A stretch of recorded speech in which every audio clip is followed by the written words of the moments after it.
Alright, just about to go live. Good. I let my roommate know. Oh, okay. I actually did get the tag going, so there's that.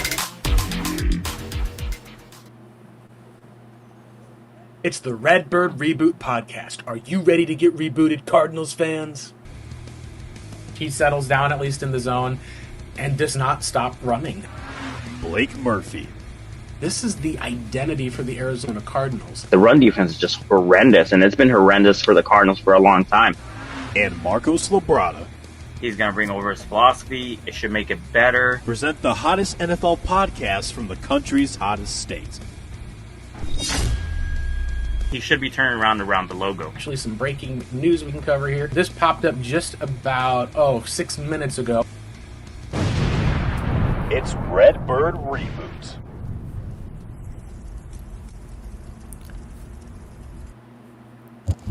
Hello, Arizona Cardinals fans. Welcome into the Redbird Reboot podcast. We're so happy to have you guys here as we are discussing on a Wednesday, 1 day away from 3 weeks away from the 2026 NFL Draft.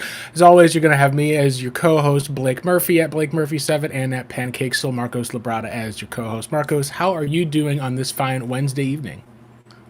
Well, I'm getting ready for the draft and whatnot, so doing a lot of studying, trying to figure out who are the prospects that we should go after and whatnot. So it's been kind of like a very busy week so far. It has been a busy week indeed. We're looking into some of not just the prospects that are there, but also prospect visits are taking place now, which is something that we can talk a little bit about because the Cardinals have 2 visits that they're coming in with everything, Marcos. They've got the likes of Ty Simpson, and they have quarterback Carson Beck from the University of Miami, who's also visiting them. There's no way that they're going to be seeing the new quarterback who's going number 1 overall in Fernando Mendoza, that he's going to visit because he's not even needed to go with any team except for the Raiders. What are some of the thoughts, at least, as we get into some of this, at least, as well as the Cardinals? They're basically done with free agency. We have a few number changes to go over. On this episode, we'll also talk a little bit about potential scheme changes and fits that we think we could see from the Cardinals with the new coaching staffs this year. And then we'll wrap it up kind of talking about some of our favorite late round prospects, Marcos. But overall, how are you doing as we get started with feelings on these quarterbacks? The Cardinals right now, what I think we can say, Marcos, is every time that they've drafted prospects in the last couple of years, whether that would be Marvin Harrison Jr., Jordan Birch, looking at guys like B.J. Ojolari, a lot of these guys were all prospects that had a top 30 visit with the Arizona Cardinals.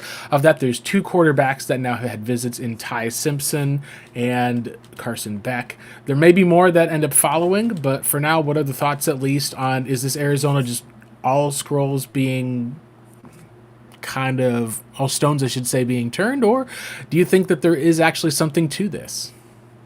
Well, as usual, with the top 30 visits, you're just going to get the prospects that you're going to meet with, and you have the opportunity to actually talk to them and give them the interviews. Most of the time they're doing that because they're trying to get more clarity about not only the prospect, but to see if there are any negatives and possibly any ways of hey, this guy is just not all the way there. He's not coming across as the teammate that we need to, draft and whatnot. How is he going to interact with his other, players after he gets drafted and whatnot?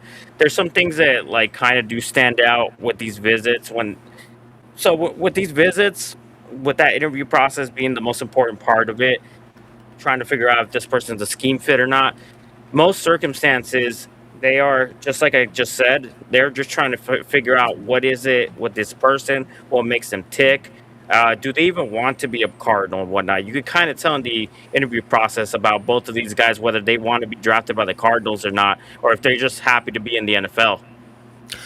Yeah, absolutely. That's something, at least, we always see combine visits every single year. We've got prospect stuff, and then there's also stuff that pops up in the pro day, at least as far as for guys that they will go to. We know that this year with the Cardinals, one of the guys that they've had at the top 30 visits that they also have spent is on Max Ihianaker, who is the tackle from Arizona State, and Traden Stukes, who with Arizona. Both of those guys being local both of those guys being top 100 talents. Those are obviously going to be guys Arizona will focus in on because you can spend a top 30 visit and it's essentially like a local visit. What's nice is that I think that we've talked about these guys in the shows in the past, whether in mock drafts or other places. These are some of the guys that they're very much looking into, I would say, as far as prospects, some of those local guys, because they do fit positions of need. I think with the quarterback spot, we can talk a little bit about some of that because there's been plenty of talk about Ty Simpson. Plenty of stuff has been debated. Let's kind of dial back a little bit at least and talk about just going into the season. A lot of what talked to Ben was not necessarily about Fernando Mendoza. There was a lot of questions and wondering about Arch Manning, Cade Klubnik, even Carson Beck had been up there, a couple of other quarterbacks as well, Drew Aller, who all saw their stock kind of slip and fall. Like none of these guys really, besides Mendoza, got better this year. The one guy who kind of we could argue did show up in a lot of different ways are two of the guys the Cardinals are visiting with. Ty Simpson, in his 15 games that he's played, I believe he's only started 9 games.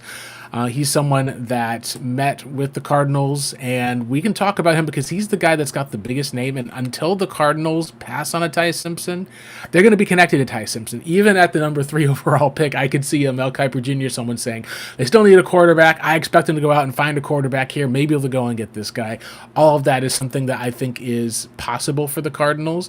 Simpson is at least a player who, the more that we've scouted him, the more that I think you can see some things that are promising and things to like. There's also things that you probably don't like and wonder, is this going to hold him back from being that franchise caliber quarterback?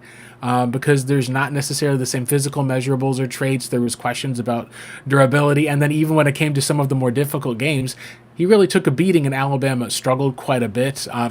Alabama struggled in general, but what are some of the thoughts you've had at least on Ty Simpson? And then we can switch to talk a little bit about Carson Beck, because once you get to these top 30 visits, I do think it is a little bit more significant, and that's why we should probably focus in on these two guys if we're going to be focusing on any quarterbacks in this draft. Well, I definitely know more about Ty Simpson than I do about Carson Beck. I haven't even watched any of Beck's games, so I could tell you that from a standpoint about quarterbacking and how well or what the perception of like what a Ty Simpson would be able to bring onto the team is more so that he of itself, he has self-scouting ability. He's only had 9 starts. Everybody, has the issue with the experience. That's a pretty big deal, obviously. Whereas with Carson Beck, you have way more experience on that end and whatnot. You only have so much of a sample size. But in that little sample size, you have somebody that looks like he can maneuver within the pocket, and that's important to be able to have in a West Coast offense. Kyle Shanahan, Sean McVay, Kubiak system. You have to have the quarterback essentially just navigate through the pocket, feel the pressure. Not so much like see the pressure, drop your eyes, either have your base, fall from under you, start getting like kind of twitchy feet and whatnot, and then you lose the ability to release the ball with accuracy because of the fact that you lose your base because you're either thinking about, hey, I'm either going to get sacked and I'm going to take off, or I'm just going to have to bail from the pocket. Feeling the pressure is not something that I don't believe most quarterbacks have that ability. Now, there's a difference between feeling and seeing it. So seeing the pressure is like what happened with Kyler Murray. Kyler Murray had this peripheral vision. As soon as he saw something that wasn't the red, white, or whatever color the Cardinals were playing with, he would drop his eyes, he'd start getting a little bit unsettled, and he would either step into the pocket and do the rare release to throw, or he would just take off. Most of the time it was taking off.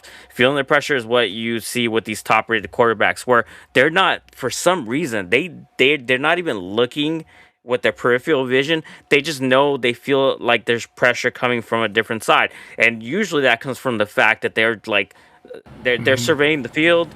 They know where the pressure is going to come from. They know like their offensive lineman who tends to get beat more and whatnot, but also some weird uncanny ability to just be able to maneuver the pocket and just step around. And it looks like Ty Simpson, to me at least, has that ability. Yeah, I would agree with some of that. One of the highlight plays that we'll be able to see, at least from Ty Simpson, is that he has some of that escapability as well. That's something that we'll be able to take a look at over here on our screen. I'm going to pull up this here. Is going to be from Mike Renner, who I believe was formerly with Pro Football Focus. He since has I believe it's either him is still left or whatever happens. There's a lot of layoffs that happened this past week. But here's where we got a little bit of Simpson. This is going to be kind of the Kyler Murray-esque type of plays where you have the athleticism to be able to be a problem solver. So he snaps the ball here. You can see they've brought an all-out blitz. 1, 2, 3, 4, 5, 6, 7 guys. That's a cover 0.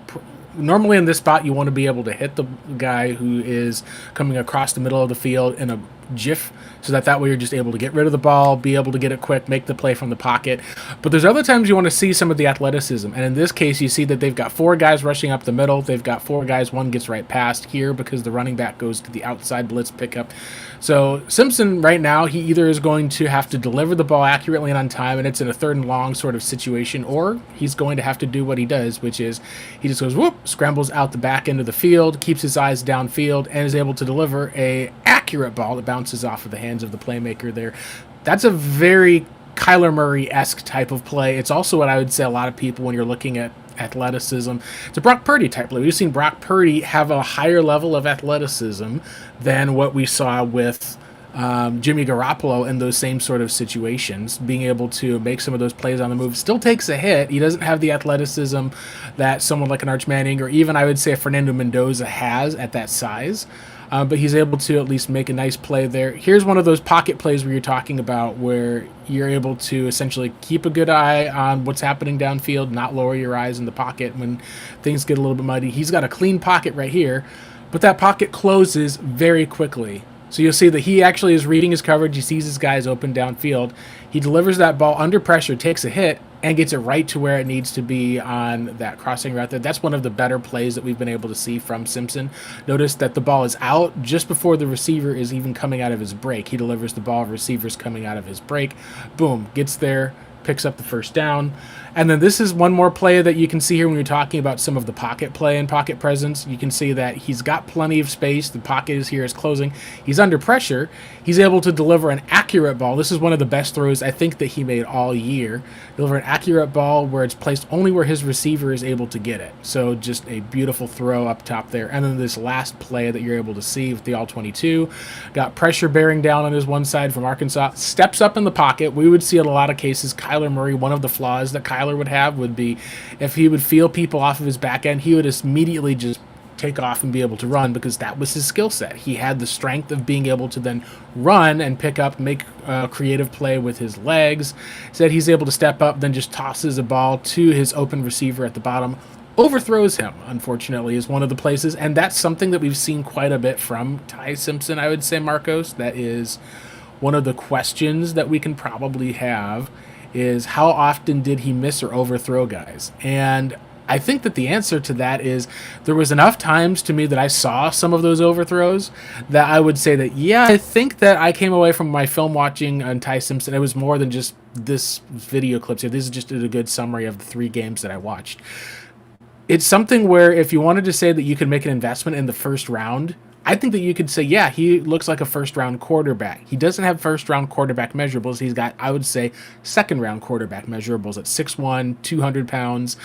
What the kind of consensus as to where he falls into that, I think ultimately my issue with it is that he's better off going to a talented team with receivers and an offensive line than he is going to a team like, say, the New York Jets or maybe your current Arizona Cardinals, depending on where it is. Cardinals maybe in a year from now, that may be exactly where it's a perfect spot to take on a Ty Simpson. So in that case, if you take the guy and you are able to sit him for a while, I think you could probably be one of those people who could talk me into it. I'm not one of those anti-Simpson people as some of the other people. The biggest downside that I saw, though, Marcos, was when it came to some of these deep passing plays and the deep ball, deep accuracy, and then how he did on 3rd and 4th down, there was inaccurate throws that he made. And to me, that was what kind of sinks him out of the first round for me into a top of the second round sort of prospect. Because when it comes to my first round quarterback, I want to be able to know that you've got the arm strength, the accuracy to be able to not just make all the throws, but to make those throws consistently. I think that in the NFL, a lot of times when you see how teams will navigate and figure out other weaknesses of quarterbacks, one of the issues we saw that teams were able to dial up with Kyler Murray was they would play 2 safeties deep. Kyler would then have to either stretch the ball and hit guys over the middle of the field in the intermediate, or he would have to then rely on these low percentage completion fade routes. So we saw that in 2024, the fade routes to Marvin Harrison Jr. that did not play out well. We saw that they essentially had only Trey McBride available over the middle, and a lot of the deep passing accuracy just was not present. Kyler Murray had a low average, I think it was air yards per attempt and air yards per completion. And it was ranked outside of the top 30 quarterbacks in the NFL for when it came to just how he was not able to throw the ball deep. So essentially, teams basically had the formula on Kyler Murray. Play your two safeties deep. Make sure that you play press coverage on the wide receivers because they weren't able to necessarily find the ways of separating or getting open. When it came to Marv, eventually they figured it out with Michael Wilson for some of the deep balls with Jacoby Brissett. And get the pocket muddied, and he's a shorter quarterback who can't hit some of those pass plays over the middle, won't necessarily take a hit. Where the Cardinals last year, where they were easy to be able to beat, was they didn't have enough accuracy from Jacoby Brissett to hit some of these more difficult throws. You could play similar to the cover 2. You would probably play a little bit more of cover 1, take Trey McBride away over the middle of the field. And I think in a lot of different ways, Marcos, the way that you scheme things up for a quarterback like Ty Simpson is you scheme it up very similar to Kyler Murray. The more that I watched him, the more that I took away and felt like the Cardinals have seen a lot of quarterbacks that can make plays when they're a little bit smaller, having some athleticism, having some mobility. But it feels in a lot of cases like they are drifting away from some of that. We'll talk a little bit here in a second about some comments from Mike LaFleur that mentioned a little bit more on that. I think that it's a case where if you wanted to take a flyer on Ty Simpson, I wouldn't be opposed to it. I'm not the person who's going to line up and say that the Cardinals should go out and try to trade up for him if he's available. Or I would even say take him at pick 34 because I don't think that his prospect is going to be one of those guys that's going to deliver at the heights that a franchise quarterback could be compared to one or two of the guys who I think are going to have higher athleticism, better ability, better accuracy, and I think are going to be able to stand tall in the pocket and be able to take a beating without actually having to miss time and get injured, which Ty Simpson did this past year. Yeah, the size has always been the question with Ty Simpson being at like 6'2". I believe he's like around like 208 to 210 pounds and whatnot. And being that we just moved off of a quarterback that was 5'10", somewhere around 210 and whatnot, and had injury problems, it would be a situation where we might question that, especially at 6'2". You still can't see over the middle of the field. So this is going to be one of those circumstances. If we can work with somebody like they can maneuver the pocket, anticipate throws over the middle, learn how to read defenses, that'd be a great situation. So I would obviously advise the Cardinals do not get too desperate and giving up too much to move up for him. I'm okay with moving up for him, but not like in a crazy situation where you're giving up too much in order to do that. And if he falls to you at 34, you do pull the trigger if he's still there. I just don't think he's going to be there. I don't think he's going to be available. And I wish that was the case where I could just tell the future and be like, oh, yeah, he was available at 34. Guys, don't worry about it. Don't move up for him. It's impossible. We don't know where he's going to fall, but I would definitely advise them either don't give up too much or just wait until he's at 34. Yeah, there's a lot of stuff that I do, like I said, like about the prospect, especially when you see some of those early games where they didn't have good levels of competition. They were able to beat up on competition. He would read pre-snap pretty well. He had a good mental acumen and understanding of the game. And he was able to essentially limit a lot of mistakes and turnovers. Now, obviously, that changed over time where he took some hits, and that's kind of the Kyler Murray experience Cardinals fans are able to have. I don't know if you want to sign up for that again, but again, on a, say, second-round choice, you're talking then about a cheap draft pick for a 4-year contract versus paying $40 million a year. That's something that I think a lot of Cardinals fans could sign up for. Now, the other prospect we want to be able to go over that the Cardinals are meeting with is the likes of Carson Beck. We'll do a little bit here as far as with looking at some highlights. The biggest thing about Carson Beck is he's kind of the anti-Ty Simpson when it comes to size. 6'3", 6'4", 220 pounds. He's able to at least have athleticism with his mobility, but he's a big kid. The biggest downside with him is ultimately his arm strength is something that was negative. He's not going to be able to really threaten you with his arm strength. He tossed a lot of interceptions, so he's got an understanding of the game. The way that someone described Carson Beck, I believe it was on the Rise Up C Red show, which was he's had, I believe, at least, if not I think it was a rotator cuff injury. And his body is basically a type that makes throws that he thinks that he can still make. Like one of the best play examples I think of is in the national championship game. He threw a ball that was a deep ball, and it kind of turned into a wounded duck that went up and over and was intercepted by a superior Indiana defense. What's nice about everything else with him, though, is that he probably fits a lot of the Mike LaFleur West Coast offense, timing offense, being able to make plays off of play action. He can hang in the pocket and make some hits, and he even has a little bit of rushing ability. Whereas with Ty Simpson, I would worry about Simpson scrambling a ton. I'm not as concerned about Carson Beck doing that much as far as it comes to with his scrambling. The biggest thing, of course, here also ends up being the price. You're not going to take a Ty Simpson at 3. We both have said if you give up a draft pick and have to move up in the first round from, how high up do you move? Carson Beck, the question is, do you have to take him in round 3? Because he doesn't have round 1 arm strength. He's got round 1 frame without round 1 athleticism. So he's not going to be like an athletic freak when it comes to his athleticism. It's probably a spot where you probably would love to see him fall to day 3 and see him get selected, but I don't think that happens either because quarterbacks, they just get pushed up in this draft. I think you would have to take him round 3 because I think he could go at the end of round 3 and not fall there to round 4, simply because of the need for quarterbacks in the National Football League and the fact that there's quite a few quarterbacks that once Ty Simpson goes, there's going to be probably a huge gap. Depending on how you feel about some of those different playmakers, it's going to be really unique to see who actually comes out on top in that case, Marcos, for teams as far as does Nussmeier come out on top? He's got some medical questions and concerns. Drew Allar has got questions because he never really produced at the college level. There's questions about a quarterback in Cole, I believe it's Cole Payton, who I even mocked to the Cardinals this last week as a developmental quarterback in the 4th round. He's someone who had more rushing touchdowns than passing touchdowns and played at a D2 school in North Dakota State, never played in D1 football. There's a lot of questions that could pop up about some of those guys. It makes me think that the likes of a Carson Beck, who started for 4 years had a, I believe it was 30 to 12 touchdown to interception ratio was 2.6, passed for 3,800 yards. He got a little bit better every single year. He played at Georgia for 5 straight years. So he's also a bit of an older prospect. I think the question comes down to, would you rather take Carson Beck in round 3 or 4 or take a Ty Simpson and have to trade up for him in round 1? I think that if you look through the lens and picture the Cardinals and say, Cardinals franchise quarterback is not in this draft, it's going to be in next year's draft because of the way the team is, I don't have an issue then saying we're going to punt on this year's draft class for Ty Simpson. We're going to take Carson Beck so we can get a quarterback under pressure, and then that being the one you move forward. I personally would probably not take Carson Beck because I would prefer to take a flyer on a guy like Cole Payton or someone who has the requisite arm strength, because I'm more of I would take a John Skelton over a Kevin Cobb when it comes to your day 3 draft picks. Like, you take a Kevin Cobb, he can run your offense, manage to be a backup. There's no upside to that. I like the upside guys, and as a result, I would probably take a guy who I think is accurate, has a bigger arm, and would probably lean toward Payton over a Carson Beck.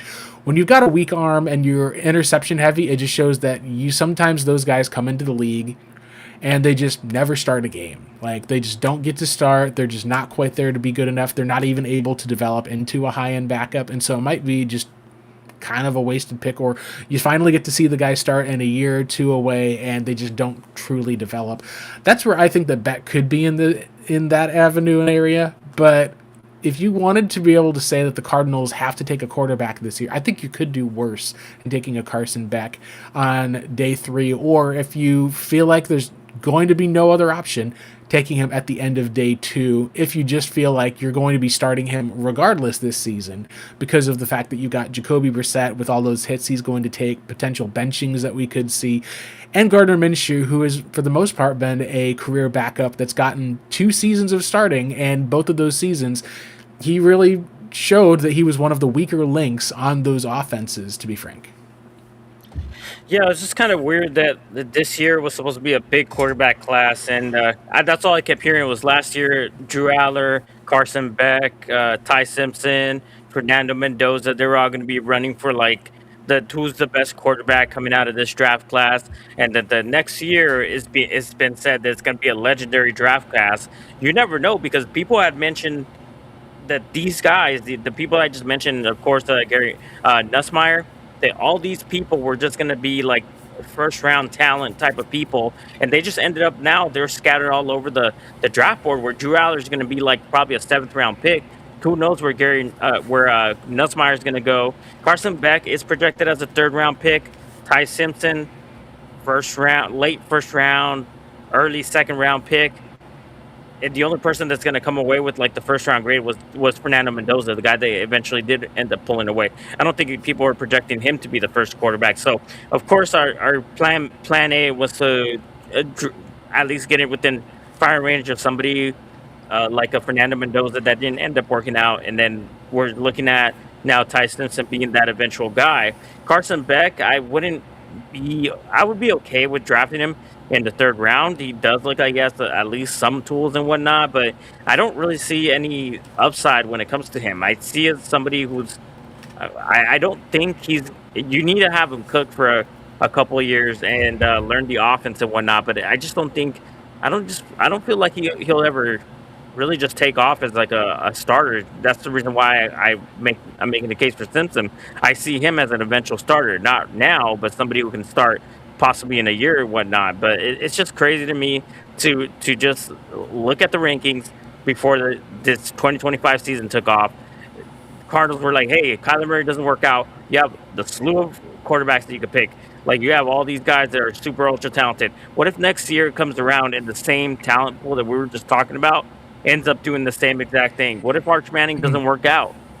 Yeah, and I think that's a great question. I think in that scenario, Cardinals may have to just trade up a bunch of different draft picks to try to get up to the number one overall pick, or try to trade for a veteran quarterback that is currently on the roster of some other team. I think at some point you're going to have to swing for the fences to be able to get a quarterback prospect in. It's why I'm not opposed to taking Ty Simpson. Like, if you told me that the Cardinals had to give up a third-round pick to move up for Ty Simpson this year and a fourth-round pick next year, as long as the Cardinals could recoup one of those picks with a trade back, I wouldn't be opposed to being able to see the upside, because, like we said, one of those guys has starter upside this year. The rest of the guys do not. Even the guy that you mentioned in Garrett Nussmeyer, I believe it's Lance Zierlein, compares him to Kenny Pickett. The biggest issue with him is that he seems like, on paper, he would fit into a Kyle Shanahan West Coast offense system. I had him as compared to Jimmy Garoppolo, a little bit smaller pocket passer. He used to have more pop in his arm, but he gets under pressure and he ends up just kind of locking in sometimes a little bit too much. And as a result, he'll just sometimes just send the ball and sail it for the most part, as far as he'll just go full arm strength. And his arm strength isn't even as strong as it seemed like it was. It used to pop. Now, granted, we saw his pro day. It's been popping a whole lot more. That's popped up, at least, with everything. I do think this is a year where Ty Simpson benefits, and I think Dante Moore would have benefited. I think if Dante Moore declared, he would have been the number 2 pick this year, or, worst case scenario, the Jets would have traded up from pick 16 to try to get him, assuming that the Cardinals don't take him number 3 overall, because he at least has a lot more of the flash with athleticism, passing from the pocket, being able to have some of the deeper accuracy that you're looking for in an NFL quarterback.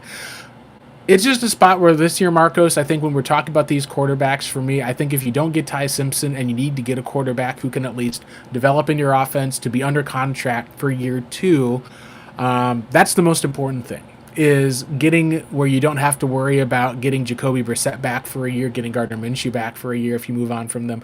I would not have an issue with just punting on this quarterback class altogether and recognizing that you're just going to be going all in on a guy next year, and you can find someone, hey, maybe next year Jimmy Garoppolo is available, he's a bit cheaper, you bring that guy in and that's the guy that's your system guy. Is that preferable? No. That's not preferable at all. But I think that when you're talking about, this is a draft pick that could turn into a safety or could turn into another defensive tackle, could be one, maybe a day 3 running back pick that you're taking, versus a quarterback. You say you need a quarterback in that spot because you're wanting something for the future to kind of grow and develop. It's the most important position in sports. I think that it does become a place where you, if the Cardinals, want to make sure that if you are going to invest properly. And we've already talked about, we don't believe they're going to take Ty Simpson at 3. It would not shock me if they don't take Ty Simpson at all whatsoever. But I think between these two, with Ty Simpson or Carson Beck, I think that I would rather take Ty Simpson at pick 34 and call it. But if you had to say, would you rather have Max Ihienaker if he's there at 34, or would you rather have Ty Simpson? I'd look at that and go, if I'm Arch Manning next year, if I'm Dante Moore next year, I'd probably rather have the right tackle than I would another quarterback that has to either be my backup or get traded away or is just sitting on there to potentially come in and win a game or two down the stretch or lose a couple games down the stretch that makes you feel like that you wasted a draft pick. I think that at the end of the day, between the two of those, Carson Beck or Ty Simpson, obviously the answer is Ty Simpson. But if it comes at the cost, ultimately, to the Arizona Cardinals and a better future quarterback, then maybe Carson Beck is the answer for what some Cardinals fans should want the team to go out and do. I honestly am kind of torn between the two of those, Marcos, to be perfectly honest, when it comes to the value that they have. I think that I'm not torn, though, when it comes to Ty Simpson being the better prospect. Yeah, absolutely. And just like you mentioned, that second round pick is very, very valuable, which that's the whole situation. That's why people's decision makings about the quarterback are either do not draft either of them, don't give up anything for Ty Simpson, take Carson Beck at the third, round pick because it's just more. It seems like it's more of a possibility to draft someone like Carson Beck in the third round, take a flyer on him.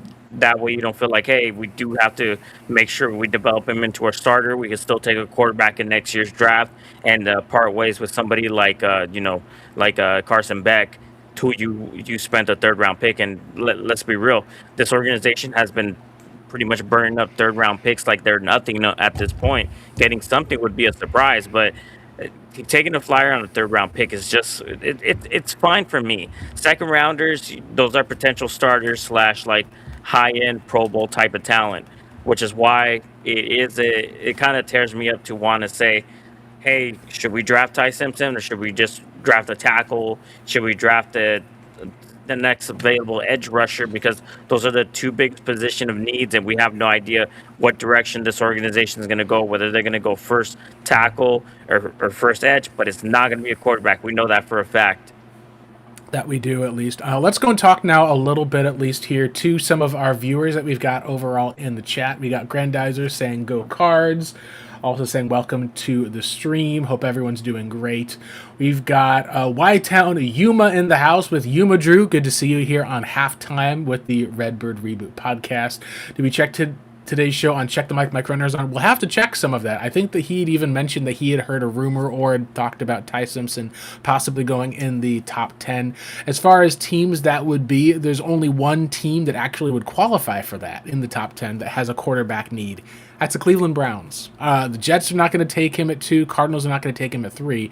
Some people have wondered, could the Cleveland Browns be able to get out from the Deshaun Watson contract, get out from Shadur Sanders, and take him at 6 overall. The other team to watch, at least, that would make zero sense for, I think, a lot of people, and in some cases, but would make a lot of sense to me, at least, would be the Los Angeles Rams in the top 13. That would be one possibility where they've already traded a draft pick away, getting their quarterback of the future to take over from Matthew Stafford, who fits the Sean McVay system. Like, if you wanted to say, take Brock Purdy, put him into the Sean McVay system, we got a pretty good idea of what that McVay-Shanahan style would look like.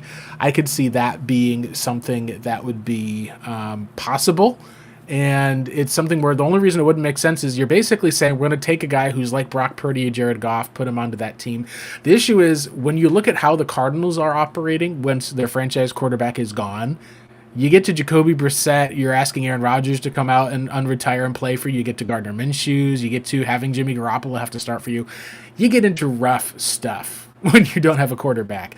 And getting a guy who, like Ty Simpson, even at pick 13, who's on a cheap rookie contract, I could see that being a benefit for Sean McVay, similar to how Brock Purdy was a benefit for the San Francisco 49ers.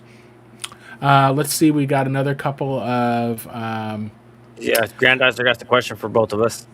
Absolutely. I know he also said that Mark Gronowski, the Iowa QB, might be meeting with the Cards, at least with all of that, too. We had a couple of quarterbacks who went back to school this year. Mateer also went back to school. He's focusing, I believe, on his mechanics. That was one of the things I noticed. Darnold, when he first came out, had a time where he would drop his shoulder around and then kind of whip the ball around, and it would cause some extra strain on his shoulder. He finally went and fixed a lot of those dropping that he was doing. John Mateer, I've noticed, is doing some similar work with some of those mechanics. Also, question from Grandizer was, how do we like Dante Moore? I like him better than the rest of this year's quarterbacks not named Fernando Mendoza, but I don't like him as much as saying he'd be an instant top 5 lock. I think he'd be a top 5 pick in this year's NFL draft.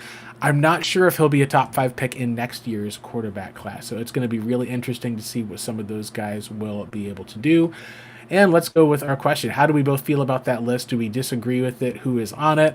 I have no issues. A lot of times you'll have guys who will pop up onto the top 30 visits for guys like Caleb Banks is one of the players who's on there too. I don't have an issue with meeting with Caleb Banks. Sometimes the top 30 visit may just be to check out and do a medical recheck. He broke his foot at the combine and came out of as a defensive tackle out of Florida. He has freakish measurables, but didn't really produce at the college level. So sometimes you want to go and bring that guy in, find out, because he's got that freak measurements and athleticism, but he's not going to be a top 10 player because he didn't have that producing. So you're going to find a guy outside of the first round. You've got Max Ahianakor, who is the offensive tackle from Arizona State, who started a lot of games this last year. He's local, and he and Traden Stukes are guys you bring in. So I don't have an issue with bringing some of those guys in for top 30 visits whatsoever. I personally, like you even mentioned in past mock drafts, if you could talk me into a combination of Ruben Bain or David Bailey, and then you could get Ahianakor and Traden Stukes as your third round pick to play as like a safety corner hybrid, it's almost a perfect mock draft for me. I don't have an issue with any of those players or selections. Marcos, how about you? Oh, that's really interesting. I really like this Caleb Banks defensive tackle, Florida. Of course, a lot of these prospects coming from that state and whatnot. In Miami, of course, Carson Beck, and we are gonna go ahead and just kind of just say that they're probably gonna bring Maui Noah in, but it's not a for sure thing that if we're gonna draft them because of the comments that were made that we'll talk about later. Ty Simpson, Caleb Banks, and Carson Beck are the 3 confirmed as of now. Caleb Banks, I really like his size. Obviously, you just mentioned Matt Max. I'm not even going to pronounce his last name. Local guy. I believe he's a right tackle or left tackle in for ASU. What position was he? Yeah, right tackle for Arizona State. Okay, right tackle. And so, high upside. Somebody that looks like he might go probably teens to late 20s, and if we get lucky and he drops, possibly the beginning of the second round. But there is a notion that there will be sometime a tackle run, which is kind of strange because if the Cardinals do pick up Maui Noah at 3rd overall, there's not going to be any tackles being taken possibly till the 8th or 9th spot. So I don't think there's going to be a run. It's just going to be kind of spread out. But the consensus is that he's not going to make it at the top of that second round. You might have to trade up for that guy. I really like that guy. You don't need, and I've made this argument time and time again, you don't need an all-pro caliber player at your tackle position. You don't need a Pro Bowl type player. You need somebody that can do the job, and that's all you need him to do. Well enough, it's good enough for any offense. Agreed. That's something I really feel like strongly about that prospect as well in a similar way. Yeah, let's go ahead and move on from halftime and talk a little bit about just some of the schematic changes that we could see for the Arizona Cardinals. So I know with the way that their defense and offense is lined up, we've talked a little bit at least about the offense and what we're going to see. I think there's going to be some more gap schemes that we're going to have, or zone running schemes. Let's say less gap scheme, I should say, and more zone scheme, where the zone is going to be up to the running back himself to be able to make a choice and make a decision. That may be part of the reason why the Cardinals went and paid a bunch of money to Tyler Algier, who's someone who's played in that gap scheme before with the Falcons under Zach Robinson, who was an offensive coordinator for, you guessed it, Sean McVay, similar to Mike LaFleur. I think that's going to be hurtful for someone like Trey Benson, who's more of a one-cut-and-run sort of runner. He was my favorite running back prospect in that draft, but I do think that he fit better in the Drew Petzing system than I think the new system potentially. He'll have to adjust a little bit, and we'll see how he plays. Marcos, what are some other potential scheme things that you could see for the Cardinals that are changing when it comes to this offense? Because I think I know the biggest one to me that I'm going to see is you're going to see Michael Wilson probably in the Devontae Adams X receiver role Marvin Harrison Jr. moving around a whole lot more inside and outside than I think you saw previously. Probably a little closer to, and then I think maybe not quite how Puka Nacua was used, because Puka was used as a willing and able blocker in a way that I don't think that Marv, he's capable of it, but I don't think that that is his strength the same way that it's the strength of Puka Nacua's. Well, this is going to be a similar system to what Drew Petzing ran a wide zone system. That's literally plucked from the whole Shanahan, Sean McVay, Kubiak. They all True, it was obviously the Stefanski tree from all of that, which does involve a little bit more. Like Sean McVay actually had to adapt to the 12 and 13 personnel use, where that was already present in the Stefanski side of the tree. Yeah, they did start calling a lot more 12 and 13 personnel. They were using a situation like a pseudo tight end, like kind of basically having somebody like Whittington, who's a really good blocking wide receiver, use them as a quote unquote tight end. Same thing happened with someone like Puka Nacua. They have those willing blockers. So in today's system, what I would presume what would happen is Michael Wilson will jump into that Puka Nacua type role where you're going to see him shift motion to the inside, get into an insert like position and whatnot, either block from that position or block, fake, like kind of lurk, and then take off for a route. That could be the possibility. It could be off a motion. It could be just right preset, like they set him up there, and then of course snap the ball. He goes ahead and does that. I see Marvin Harrison Jr. being the heavy TD target in the system if it's ran the same type of way. So he's going to have some more isolations that he's going to deal with. That's my thought process, because Marvin Harrison Jr., you don't see him as your main blocking type of wide receiver. No. You see his strength being more so like, hey, we're going to throw you to the outside. He will, just like in every system, you're going to motion him inside sometimes. You're going to have him in different formations. You're going to move him around. And if you move him around, you're possibly going to move him around cross, obviously cross formation and whatnot. You're just not, or short motions and everything. But he's just not going to be the guy that you're going to count on a blocking basis. He's going to be the dummy route guy on those run plays, and it's just going to be Michael Wilson who's going to eat. He's probably going to get more of the targets in the system. He's going to be the guy that's going to eat, the physical guy. Or Kendrick Bourne could also come in and get a couple more targets because of that blocking ability out of the slot. I could see that being the Cardinals' 11 personnel setup, where Harrison, Wilson, you get the blocker, and Kendrick Bourne, Trey McBride being another blocker. I do think that an 11 personnel could be a strength. I think it's a lot easier to see the Cardinals in 12 and then even 13 personnel. The question is, who stays on the field? I would probably, honestly, put Michael Wilson on the field over Marvin Harrison Jr. for a 13 personnel setup, unless you said that you could bring someone like Wilson or Kendrick Bourne in to be an additional blocker / like use that willingness to almost be like in that wide sort of tight end spot.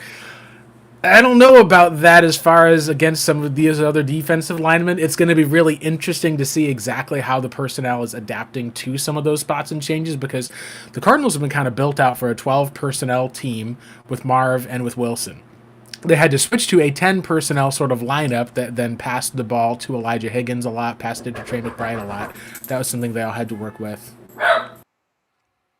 They also once Kyler Murray was out of like the lineup and whatnot, and you brought Jacoby Brissett, they were obviously throwing more downfield and on crossing routes, on dig routes, on out routes and whatnot. They really did get the wide receivers.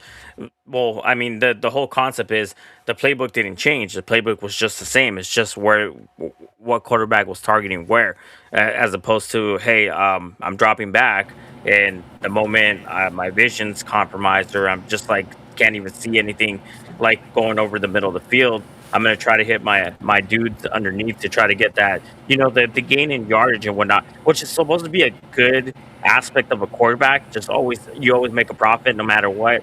When you're, no matter what you do, you always want to make a profit. But at the same time, you don't want to be reliant on that.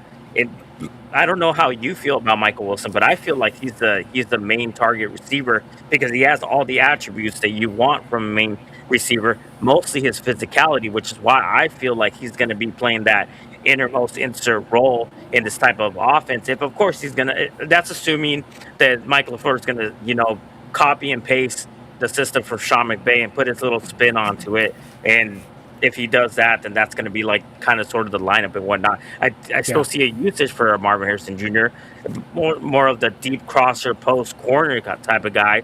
So that's going to be more of the role. Keep him on the run because I don't see him as a shifty receiver, but I see him as a long speed, long stride receiver with the possibility if he gets his mind going and gets out of his own head to be able to come down with these physical like 50-50 balls and if that happens, you're basically getting what you paid for with that fourth overall pick.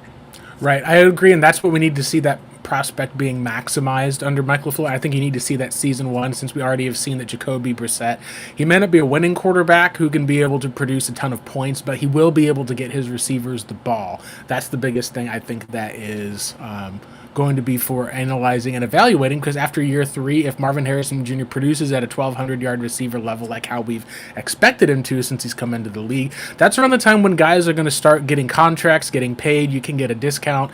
That's something where it's been off to a rough start, but you want to be able to see that portion come through.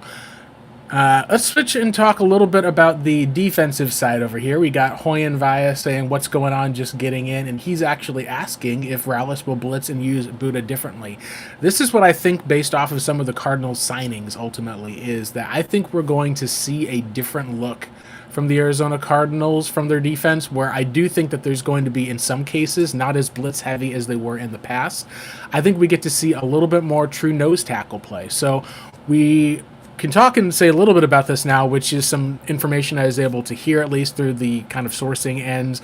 Walter Nolan, he's going to be ready to go for the start of the season. It was not an ACL tear, as was originally feared by a lot of people. That's part of why when it was there, which is gratitude, always, from Cardinals fans every time you avoid a worse injury. He'll be ready to go for the start of the season. So that's going to put him on the defensive tackle spot. You're going to be also looking at this year with them bringing in the likes of Andrew Billings, having Jonah Williams be signed as well, bringing back Roy Lopez. This is refreshing the defensive line room. I also am going to say that I believe that the Cardinals are waiting on Calais Campbell to decide if he's going to play another season or not, coming back to the Arizona Cardinals as a result. To me, that then would be, the question is, are you going to then have more guys up front and then blitz differently? I think what you would do then is on the back end, instead of playing quarters, soft coverage, and cover 2, I think you'll be able to play a little bit more aggressively. So I would agree and say that, yeah, I think that you're going to have to then blitz Buda Baker a bit more. The hardest part with all of this, though, is that it comes down to the Cardinals are missing a safety corner that could cover, because right now when you're talking about guys playing out of the nickel, Marcos and I have talked about it for years. We think that Keitrell Clark is perfectly suited for a nickel corner spot, but they have not played him there. He kind of, whether it was into the doghouse, we also can talk about Elijah Jones didn't get a good start. Max Melton seemed like he was a good outside corner. The only guy that's actually played snaps out of the nickel in the Nick Rallis system is Sean Murphy-Bunting. So unless the Cardinals are going to move one of these guys around, we would prefer it to be Keitrell. They're going to have a difficult time in the nickel spot, being able to have Murphy-Bunting keep up with guys. And then you're going to have Will Johnson on one side, probably going to get either a Star Thomas or a Denzel Burke on the other side.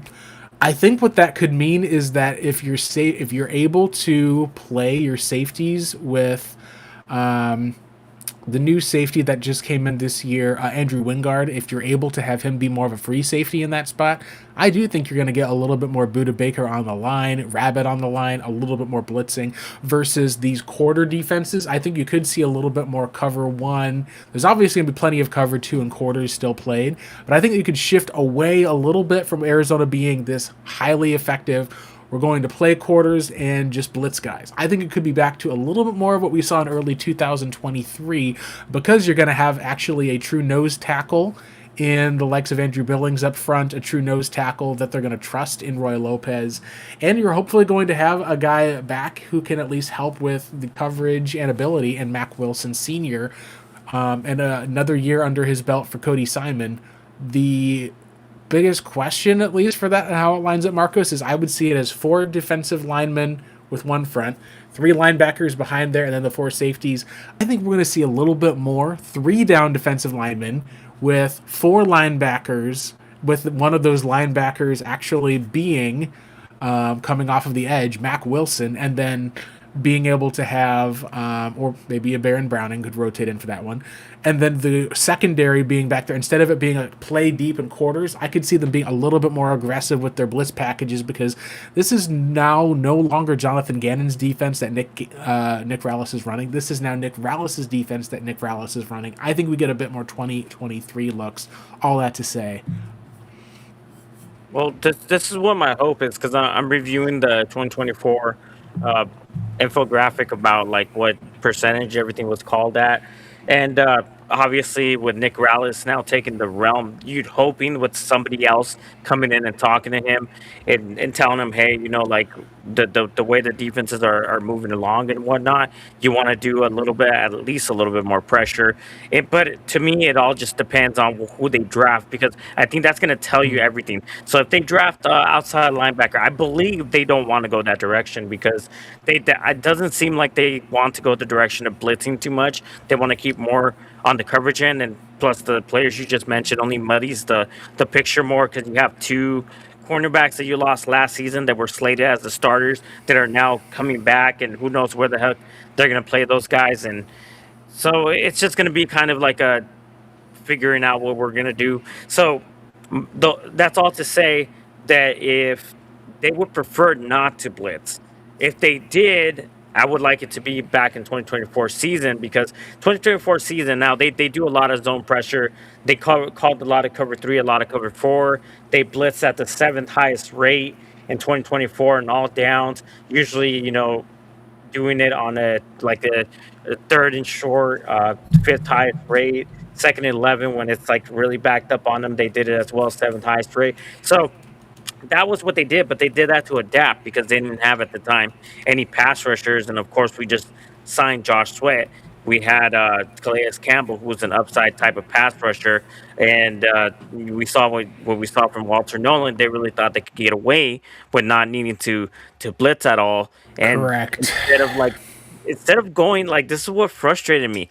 Instead of like when the injuries started stacking up, instead of going with the approach of like, okay, we just got to start blitzing more often, we have to get pressure on the quarterback, they decided to just send for play zone behind that back end, and it just didn't work. It was a soft tank in that regard, that I understand why they did some of it, but it was not effective. And it was almost like, in some cases, you would have just liked to have seen Jonathan Gannon make some changes down the stretch, just to give them a shot, give them a chance. At the end of the day, when we saw in that last game against the Rams, I won't forget, they played the same continual defense. They were up actually at one point, Cardinals on the Rams, like, oh, maybe they get a win to kind of send it out. Maybe that kind of helps save Jonathan Gannon's job. The Rams just played 13 personnel, spam to the tight end, 13 personnel, spam to the tight end. It was like that defense had found there was a hole in the chain link fence, and they just never adjusted. The Rams just constantly went down and were able to put up 3 straight scores on the Cardinals, put that team away. And that was the spot where I went, there was no adjustment happening. It is a spot where now that Nick Rallis is back, is that going to be the same thing that we're going to see? I think ultimately that's where Nick is going to have to come in and be able to make changes, because it's all on him now. You can no longer cast any sort of suspicion on Jonathan Gannon. It's where also, if Nick is not able to get, I think, one of these pass rushers at the top of the draft, I think if, let's say that you get Reuben Bain or David Bailey, and we'll talk about some of that in one of our draft scenarios here. If you're not able to get one of those guys here to then have 2 top-notch pass rushers up front, I think that pretty much means that Cardinals are going to be all in on the offense, all in on the quarterback for next year, all in on trying to get this run game going. And Nick Rallis is just going to be kind of hung up to dry. And that will be a little bit of a shame if that's the case. My hope is that the Cardinals would get that defensive playmaker so that we could actually be able to see a fully fleshed pass rush up front with the likes of Bain or Bailey, Nolan. Maybe you're able to get a little bit more. And then having Josh Sweat be on the other side, 3 of your top pass rushers being able to actually do stuff onto the field. Then you've got, obviously, weapons like Buddha, but Will Johnson on the back end, a second year for Denzel Burke. Then you also brought in a veteran linebacker such as Jack Gibbons, being able to be in the center of the field, who, if he's not your Mike, he at least is able to be athletic enough to be your Will linebacker. That at least gives you a fighting chance if you're Nick Rallis. And that's what I think the Cardinals fans want for next year, is you want your defense to feel like it's not just giving up 30 points a game like we saw late last year, just due to the fact that you didn't go out and address the personnel. I think that who the Cardinals draft is going to have a huge emphasis, because let me tell you, Marcos, if the Cardinals go out there and take Francis Malinois followed up by making a slight move up and drafting Ty Simpson, Cardinals are going to be having to score 32 points to win every single game because they're going to be giving up 30 to 31 points a game with the lack of addressing defense, with having premium picks and positions. I don't know if I would agree with that methodology. I think you would, and that's why I've said I would rather get the defensive guy first overall and then try to get an offensive lineman in there to develop for, if not this year, then by for sure next year. I just don't know if the Cardinals are going to be able to resist just going out and trying to fix what was a rough offense from a year ago by adding a right tackle at their biggest position of need and then trying to add a quarterback to at least get something in there for a potential future or even for the present with Ty Simpson. It feels like we're going to learn a lot about the Cardinals with how they approach it. I just think that the best way for them to approach it is by going defense first in this draft, considering the talents that are there at the top of this draft. Yeah, absolutely. And I think I was reading a list from like the NFL, like actual signing. Of course, you could take that with a grain of salt and whatnot, but they do their positional rankings. They talk about what is the strongest position this upcoming draft. Also, our guy Brett Coleman and EJ Snyder, they do these rankings as well. Bootleg Football podcasts, and sometimes it's just Brett Coleman, but they talk about like, okay, what's the strongest position coming to this draft? People have talked about this being a weak draft mostly because of the fact that non-premium positions are the ones that are in the top of the draft, and people that you wouldn't 100% consider to be like, hey, that guy is a certified stud at the 5th overall. That guy's going to be a stud at 3rd overall. But you're talking about linebackers. You're talking about a safety. You're talking about a guard being like an all-pro caliber guard. You're talking about a linebacker that looks like somebody that could be like a Micah Parsons.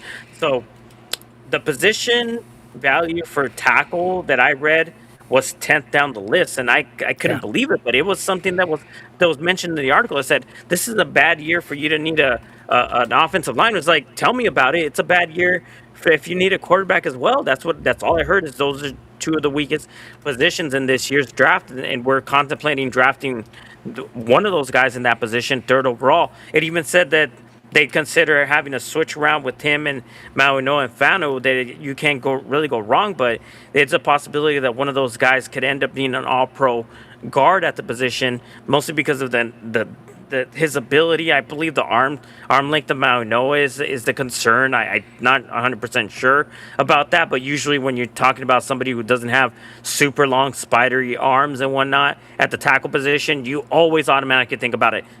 Guard right there. That guy would be a perfect guard, mostly because of defensive linemen and obviously the double teams you'd be dealing with. The arm length is going to be a big deal. Whereas like off the edge rushers, which is another concern we have about this other edge rusher with Ruben Bain, have longer arms. They can, that's good for being able to land your punch first. So just like we just mentioned, depending on who we draft, that's what's going to tell us what we're going to do on defense. Yeah, and it'll tell you if the defense is going to actually give a shot or not, unfortunately. So I would love to give the defense a shot. That's how I would react personally to it. Let's figure out at least a little bit here about what we like or don't like as we wrap up before we do another mock draft scenario. We're going to talk about something unique, which is jersey numbers. A couple of guys changed their jerseys. We do always try to talk about kind of doing the complete coverage for the most part when we do cover the Cardinals, and some jersey numbers that may give a little bit of insight into some of this. So here, I'll pull this up. We've got new numbers. I know that my face is cutting off 50 for Jack Gibbons down below, who I think he's going to be at least getting maybe starting level snaps or competing with Cody Simon. At number 0, Mac Wilson Sr. taking over. This is the rocket ship with the I in ship being on number 1. Will Johnson back to his college number. That was something I thought was really interesting. You see Tyler Algier rocking the 22. You've got Wingard with the 27 of the safety, and then Tegan Quinturiano, who I believe is another tight end that they added. You also have a second list, which is going to include Roy Lopez back at a number 51, which I believe that was, I'll have to check if that was a college number or not, but it's unique to see for a nose tackle, but nose tackles, defensive lines are there. Casey Kreider's the new long snapper, since it seems like there's going to probably be a retirement for the long snapper for the Cardinals. They've got Elijah Wilkinson's back in his number 65 number, which is interesting. Like, this is his second time with the Cardinals. He did not do very well in his first stint at guard. I could see him potentially being the starting day right tackle, which I don't think that would be a positive, but I don't think that he's bad enough that it would be a huge negative, at least certainly not the same negative that we saw as Jonah Williams the last couple of years. Speaking of Jonah Williams, he's down here at 92, just the different Jonah Williams, the defensive lineman at Jonah Williams. How about my standout one, Devin Duvernay, who was signed to basically be another slot receiver, deep threat, and punt returner, rocking the Anquan Bolden, Jim, I think it was it Jim Dre, or no, I think Roy the Jet Scream Green, I believe, was the one rocking 81 as well. Roy Green, you got to love that if you're a Cardinals fan. That's the hope that I would have, is Devin Duvernay had one of his best seasons last year. He's just basically kind of being the replacement at a bigger size and scale for the likes of Greg Dortch, who, of course, is going back to the Detroit Lions this year to be able to stick with that Drew Petzing scheme, something that he's familiar with. We'll see and hope the best for Dortch. And then, of course, you've got, wrapping it all off, your three offensive linemen, 68, 73, and 76. Yeah, I mean, the one that I really like is Will Johnson going to number 2. Mac Wilson hurried that up and got to the number 1. That's going to be weird. That's just going to be so weird to like look at the number 1, be a linebacker who obviously is going to be a starter, but it not be someone like Kyler Murray, because that number has been taken by Kyler Murray for the last 7 years. It's always a weird something to just get used to when it comes to like numbers, because you associate numbers and whatnot. Cody Simon had the number 0. That's pretty good. So you essentially had a swap. Well, not really a swap, but Simon took away Will Johnson's number 0. Will Johnson gets his number 2 back. I love those numbers. I like that switch around. Everybody else, I don't really care. Yeah, I was about to say, I think this will be a long-time spot for Will Johnson as well, just because that's a number that he's rocked before. My hope, at least, is that Will Johnson's able to become the player that we thought he could be when he fell out of the first round to the Arizona Cardinals. We saw there were some struggles last year that he played through with his health. That's one of the biggest things that's going to stand out. I think I'm going to be watching him very closely because out of all the second-round picks that Monty spent at the cornerback spot, he was the most lauded, and that's something, at least, that you want to be able to see him come into his own this year after it wasn't really a rough first year, but it wasn't really a remarkable first year either. Remarkable first game for Will Johnson against the Saints, but then afterwards you could tell that he was kind of having to battle injury throughout most of the season, and coming off of a national championship team with Michigan the previous year. You're hoping that a full off season and being able to get into the NFL weight room will be able to help him out some. Let's go ahead and rock up our mock draft simulator for this week, Marcos. We're going to be picking for the Arizona Cardinals. We're all going to be able to start the draft. Let's see if we can focus a little bit on some guys that we like later in this draft for some different picks. I think when we get to this spot here, one of the biggest questions that we've seen is we've seen a couple of guys have given the Cardinals Sony Styles, which I don't think is going to happen on draft day.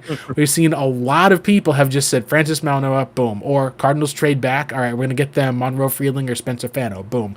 We haven't really seen a lot of people mock them Mansour Delane at corner. We haven't seen a lot of people mock them Caleb Downs at safety.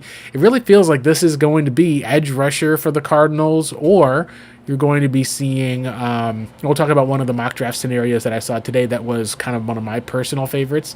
It's just going to be one of these three guys, Ruben Bain, David Bailey, or Francis Mauigoa, and a lot of people, at least, are just giving the Cardinals Francis Mauigoa, and then whoever the Cardinals do not take between Bain or Bailey just goes to the Titans with the very next pick, giving them a pass rusher. Do you think the Cardinals are locked in to the number 3 overall pick being an offensive lineman? Because I'm not willing to say that just yet. With the comments, and by the way, I'm going to go ahead and not address, but like reply to something Robert Moore said when it came to Mauigoa. With the comments that was made by Michael LaFleur, it makes it kind of think that like he was actually gushing more about the defense, and that actually makes me so happy to hear something that he said he likes defensive players and whatnot, because it's hard to find a coach that is more caring about the opposite end of the spectrum. Usually, you know, you have an offensive coach, you have a defensive coach. They care about their side. They don't care. They care about the other side, obviously, because that's how you win games. But when somebody's outwardly just telling you, like, yeah, I like defensive players, he's focusing on making these games within reach, and he understands that the Cardinals, which, by the way, he faced off against these Cardinals both times. It was one of them was a blowout, the other one was close, and then it just got away from him. So he understands how it is to coach against someone like Nick Ross, call a game against Nick Ross. And if he knows he's going to have long-term success, it's not going to be with the defense that's going to continuously keep giving up points at the rate that he is. And so for Robert Moore, like, yes, I do. I looked up the measurements. Yes, they do have the same exact arm size, arm length, and whatnot. They were still actually at the 19th percentile, so that's still pretty short at 33 and 1/4 when it comes to arm length and whatnot. I think the reason why somebody like Penei Sewell was seen more of like a tackled and Malinois seen more of like a offensive guard is, I think it has to do with his movement with his legs, his kick, and the athleticism that came with it. I could be wrong. I'm going to do more research on it. But there's people who thought Penei Sewell was going to be, you said, take him and play him at tackle, or he's going to be a great guard. And that was the same thing that they're saying about Malinois. I think a lot of times you'll get guys who will say, oh, we'll move him into guard as a potential. Those guys who stick out there and can last at tackle, he's stuck out as a tackle and has been a standout tackle in college for the last 3 years. I am not worried whatsoever about Malinois, at least. I think he's a guy that you set it and forget it for a decade, similar to Paris Johnson, but instead of it being on the left side, where you may need a little bit more athleticism to deal with some of the speed rushers off of the edge, putting him onto the right side is where I think I would stick with him. In this spot, Marcos, who would you rather take? Do you think that you're taking a Ruben Bain Jr., a David Bailey, or Francis Malinois, at least, if we're going to mock draft as of today? I think you and I, we've leaned and said that the strength of this draft, it's going to be in the defensive linemen, the linebackers, the cornerbacks, and safeties. It's a stronger defensive draft than it is offensive draft. And I think that's a surprise because a lot of people are just giving the Cardinals Francis Malinois, even though what we've seen in the last couple of drafts is that Monty will definitely draft guys for need, but he'll lean into the strength of the draft and try to get one of the best players from this draft. I've gone a lot of times with Ruben Bain or David Bailey. In this scenario, I'd probably go with a David Bailey just to lean into the strength of the draft being defensive. What would you lean toward? you know what? Let's go ahead and go with David Bailey because I think we've taken Ruben Bain before, and David Bailey is, supposed to have a higher ceiling than Ruben Bain. Although I really love Ruben Bain. Yeah, I would agree with that. Let's go ahead here and restart and take David Bailey. We're going to get now to the end of the first round. We can at least see. Now, this is one of the mock drafts that I got to see from, I believe it was Lance Zierlein with his mock draft that he had popped up. He had mock draft 3.0.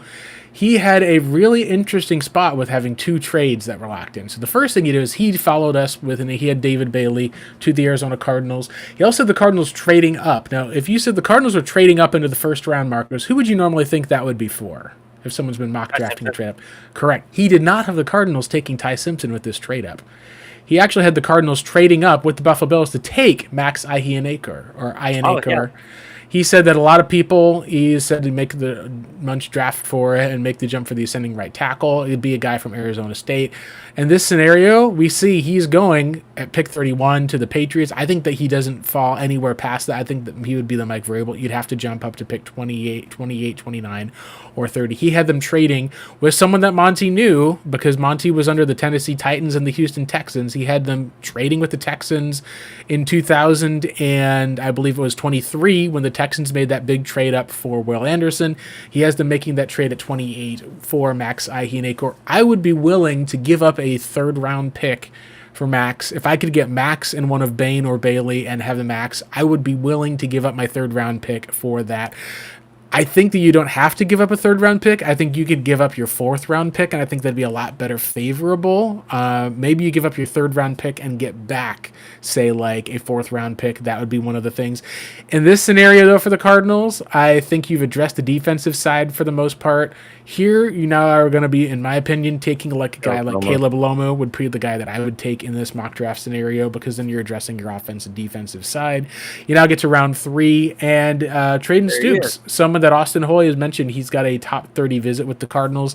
He would play at safety for you as well as play at some nickel corner. I think that would be the pick that I would make when you're talking about the third round. Now you get to round 4, and you know what I'm going to do in this spot? I think you take a look at a quarterback in this scenario. This is a spot where you could take a Carson Beck in this spot. The other player that I would heavily consider that I do like is I like Deontay Lawson at linebacker if you wanted to bring someone in. Caleb Proctor is someone else you could look at. One of the other guys that Roberts talked about in our chat, he says that Jacob Rodriguez is his draft darling. He's one of mine as well. If the Cardinals go offense and take a tackle in the first round, I would pass on the edge rushers at the end of round 2. I would take Jacob Rodriguez personally in the start of round 2 at pick 34 if he's going to be there. I think you would go offense and then linebacker would be what my preference would be. He mentions that he's got a turnover machine, excellent against the run, great in coverage, had a great Senior Bowl as well. In this case here, Marcos, though, I think we've talked a little bit about the quarterback spot. Do you take Carson Beck here, or do you look at the rest of the board and take another player that catches your eye that you think would be a better fit for Arizona in this round scenario? I just take Carson Beck. This is actually it's kind of working to our to the way I would want it to. Yeah, I think it's working out that way as well. We get down now to round 5 with our mock draft scenario. This is one of the places where I like Tim Keenan a lot. I keep drafting him when he falls into this scenario. Max Llewellyn as an edge rusher, if you really wanted to get a backup edge rusher, is another player that's going to be there. We've also been able to essentially look at Nicholas Singleton is a running back who I believe has had one good year. If you take a look at this last year, he's played for 3 years in a row, but he had his best season was last year before he got hurt. He had 1,100 yards in 2024 on 174 attempts. Really good season last year. He did drop off this year, but when you're talking about a 6 foot, 225 pound guy, he's another one that stands out there. What are your thoughts at least? Or would you go to we've already drafted a cornerback in Traden Stukes. Do you go back to that bend, or look at a guy like Jager Burton, who is a center out of Kentucky at 323 and 6'4"? I would. This is typically where I want to add to like the defensive line and whatnot, or to the offensive line. So I think I would just go with Jager Burton just to make sure we get some depth on that. Yeah, I think that Jager Burton is at center. Tim Keenan, it's a toss-up for either of those. Normally, I go with Tim Keenan, so let's go with Jager Burton this time around as well, because I think that's this name that I would like to pick for this time. Oh, and my mock draft, I drafted 2 quarterbacks. And there's Cape Klubnik. There you go. I know. Honestly, if you really wanted to flood the position, you could here. In this spot here, I really think what we've already been able to address with the center. Let's go ahead and take a look at the defensive lineman. I think that would be a good spot to be able to look at. The closest, let me see what we even have here in round 6. Aiden Fisher at linebacker would make a whole lot of sense, honestly. I think we could probably go with him. He ended up with, I think it was 408 coverage snaps, 283 run deep. So he's going to be playing back a whole lot, playing a lot more in coverage at least. But he's an Indiana Hoosier. They had a really good defense this year. He was the captain of that defense. I think you bring him and Cody Simon next to each other. In one of these spots, that would be good. Former captain. Honestly, I like that a whole lot. You could also look at Miles Kitselman if you wanted to add to the tight end room. I think that the Cardinals are pretty much set on those spots. I would add the linebacker here in round 6, and that'll take us to our final round. Let's just throw something at the wall. Oscar Delp's going to go way before this. We've taken Kendrick Law before. Harold Perkins Jr. is someone I've taken in several different mock drafts before just because he's a freak athlete. You just don't know what position he's going to play. The freak athlete. I would trust him at least. Now, he's had a bunch of injuries is the other thing, at least for that. It's round 7. I think we're going to take a flyer on Harold Perkins Jr. just because it's one of those cases where you got Nick Rallis in a more of a hybrid style defense. That's the guy we're going to draft. I'd make him the dedicated blitzer because that's exactly what you would want to have as just a freak athlete. Just go just every down, just have him run into the wall, and he'll get through sometime. Yep. So you got David Bailey. I still prefer Ruben Bain, but here you got Bailey. You got Caleb Lomu is there. They said to draft Jake Golday. I think Jake Golday could sneak into the very tail end of round 1, or at least be up in the top 40 picks. They had that as the only issue that they had with the rest of our pick, with Traden Stukes, Carson Beck, Jager Burton. We were pretty well rounded. We went defense, offense, defense, offense, offense, defense, and defense. As we wrap up our show today, let's go ahead and get to a couple of our questions and comments that we had. I'm going to go ahead and shrink our mock draft scenario here and be able to set it up. Let's go and talk with Austin Hoy. He said, I felt like we didn't get to see what MHJ could do because he was injured. I'm interested to see what he looks like with Brissett for 17 games. Start of overtime on the Redbird Reboot podcast. Marcos, your response to what MHJ would look like with Brissett for 17 games. Does Brissett make it 17 games? He got sacked a lot last year. I don't know if Jacoby would play all 17 games. Well, he has a hard body on him and whatnot. He took hits. Not to say that he was always just trying to release the ball right when he was getting hit, but that's exactly what he continues to keep doing. That was something that I was really, really hoping that we would see more of, MHJ and Jacoby Brissett, because there were at least a couple of games. I think it was first it was the Cowboys games where they just kept targeting him in the first half, and they made the emphasis about that probably because MHJ's dad, made that comment on the whatever publication it was, and I think it was the Buccaneers where they were targeting him often early. It just sucks because with the injuries, we have no idea what we have with these two connecting wise. Yeah, it's something that we don't really know what we have with that because of the injuries. I think that being able to be healthy is one of the most important things for MHJ this season. One of the questions, at least, that we've got from Jesus M2159 is asking Arch Manning or more 2027 draft. For me, it's easy. I watched the end of how those seasons played out for each of those quarterbacks. Arch Manning is, to me, probably going to be the top quarterback prospect entering the year, and I don't know if that's going to change. He played super well against a really tough Texas A&M defense. That was, I believe, the number 3 team in the nation at one point. Texas A&M had a rough quarterback, but they had plenty of talent all around that with Casey Conception, some good pass rushers. I think it's very clearly for me, Arch. Marcos, what do you think between Arch Manning or Dante Moore for 2027? Most likely it's gonna be Arch, unless of course he has the beginning of the season as of last year. That's my only concern, but it's gonna be Arch Manning. He's got the size, he's got the obviously the arm. He comes from a family that has had a ton of success, so it's kind of like he's grown up on this, and plus he's a very, very, very hardworking and humble kid. Like the stories about this kid is just it's just amazing how he's more about like football than anything else. So that's the guy I want him in the building. The only issue is the Manning family, if they would allow that to happen, because we've seen what happens, and there's rumors about like Arch Manning possibly pulling another Eli. Yeah, and I think he's already said about that with the Jets that he wouldn't pull away from the Jets. But again, like you said, you never know when it gets down to it, whenever it comes time to play the brass tacks. Let's go with one more comment, at least here from Austin Hoy. Penei Sewell's 3 times athletes as Malinois. I actually think that I disagree with some of this. I don't know if I'd say, maybe you'd say 2 times the athlete, 1 time the athlete. Let's talk and look at the relative athletic score, which is one of my favorite metrics for scouting prospects. So when you talk about relative athletic score, the thing that you got to remember is that RAS is, okay, they're an athlete.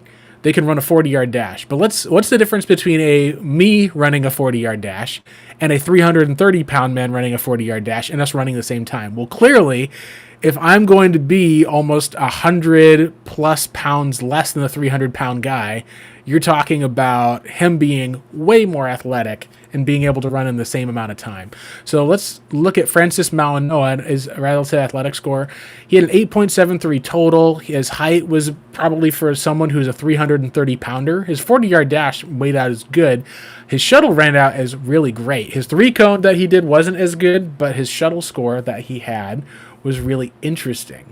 That's something that I think was really unique, because when you compare him to Spencer Fano at 8.79 for his shuttle, Fano's shuttle was not agility tested, at least. I believe he actually ran a shuttle at his pro day. It was actually slower overall as far as running his shuttle than Francis Malinois. When you compare Malinois to Penei Sewell, on the other hand, Penei Sewell showed up as almost an identical prospect. He was a little bit smaller as far as his height, but weighing in at 331 versus 329. And then you look at the shuttle of 4.68 versus 4.59. Malinois actually had a faster shuttle speed despite being the same athlete's size as Penei Sewell.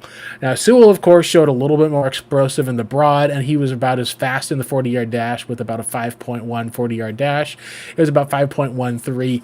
They're almost identical athletic prospects. And people don't want to believe that about Malinoa because it doesn't seem to make sense to the brain that one of these guys is athletic enough to play left tackle now in Penei Sewell, making the move from the right to the left side. But they are almost the same athlete. And that's kind of weird to think about.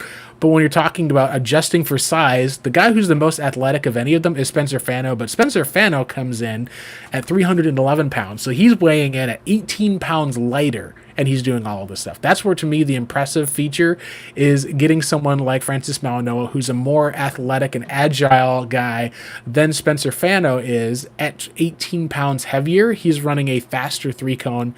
That, to me, is super impressive and part of why I have Malinoa as my number one offensive lineman in this class over Spencer Fano.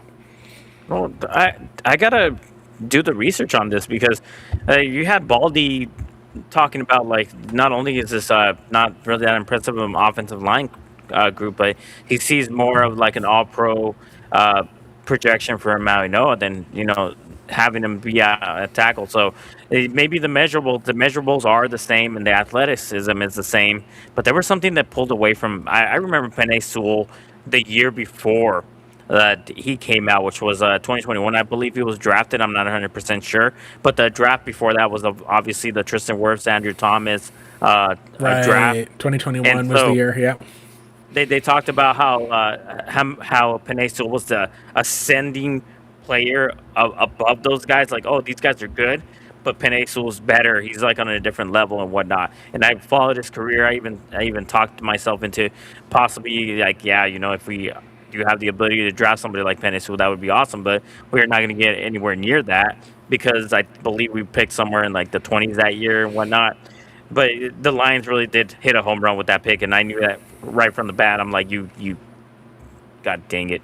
That's what I was thinking. Yep, Lions definitely hit it out of the park. Let's go ahead and answer one more question here with everything today from Grandizer, which is our Draft Darling top 5 prospect list. For me, I think it starts and ends with looking at these first-round guys and the first-round talents.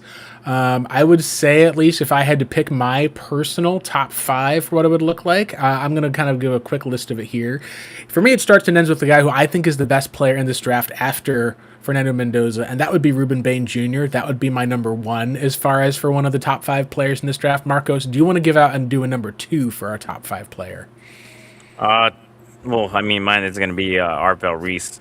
Arvell Reese, great name at least for that one because he's someone who has the flexibility to play both, is just an athletic freak, someone who's like, he's a hunter is like the best way to be able to look at him. I'll follow up with my third, Jeremiah Love. He's not the same as a CMC. He's not the same as a Bijan Robinson, but he's the closest prospect, I think, in this draft to any of those guys. That's one of the guys that I'm really high on. It's not the right year for him. I think next year is a better running back class. I think it's a deeper running back class. I think the Cardinals could get a guy next year to pair with a starting quarterback in round 2 to be their starter, and then you're all of a sudden talking about weapons galore for whoever their quarterback is for 2027. But it is really cool to be able to see Jeremiah Love because he's someone who can do it all from out of the passing field. He can be one of those guys that I think the closest comp that I've had to him is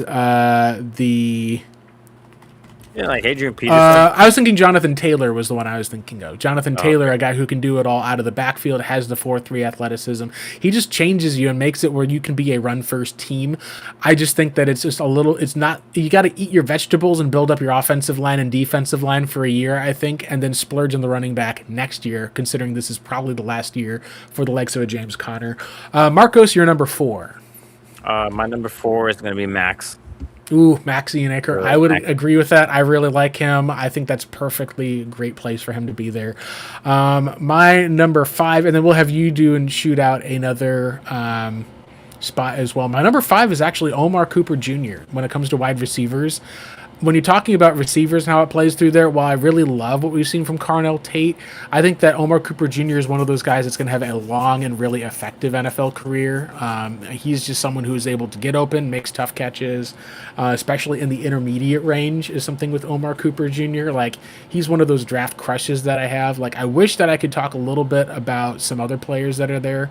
Like, there's more guys that I could mention here for now, but that would be my number 5. And Marcos, shoot us out a second, 5th one. Who would be your draft crush for an honorable mention fit in here so we both get 3 and 3 each? gonna be Ty Simpson. I really, Ooh, there you really go. want to make that work, and somehow it just sucks that we're gonna have to give up on a good prospect to get him. But yeah, I'm really high on him. I really do want to hope. I hope he's in a Cardinals jersey. Yeah, it would be fun to see him in a Cardinals jersey, that's for sure. Thank you guys for tuning in. I know we had a little bit of dog barking that popped up in here a little when someone answered the door. My dog just started barking, so thank you guys for tuning in through that.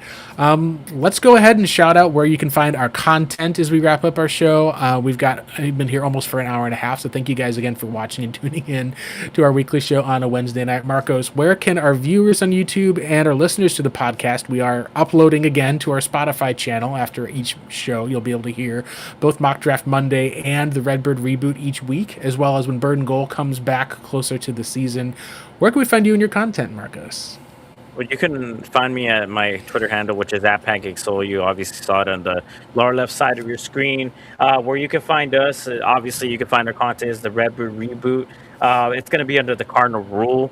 That's where we're going to be streaming and whatnot. And also, I've done a couple of streams as well. If you go to my Twitter handle, you'll be able to find it there as well. Absolutely. And you can follow me at BlakeMurphy7 on X/Twitter as well. Happy to always chat with Cardinals fans or fans of any NFL franchise. Marcos, we just been here for almost an hour and a half talking Cardinals football. That's been it for our Redbird Reboot. You guys have been rebooted, meaning it's time for us to log off. Have a wonderful rest of your Wednesday, everyone, and go Cardinals. We'll catch you with a couple more draft shows coming up, and then obviously some great draft reaction shows with some fun guests. Make sure you're following the Cardinal Rule on YouTube for all of that. See you guys. Take care, all. Go Cards.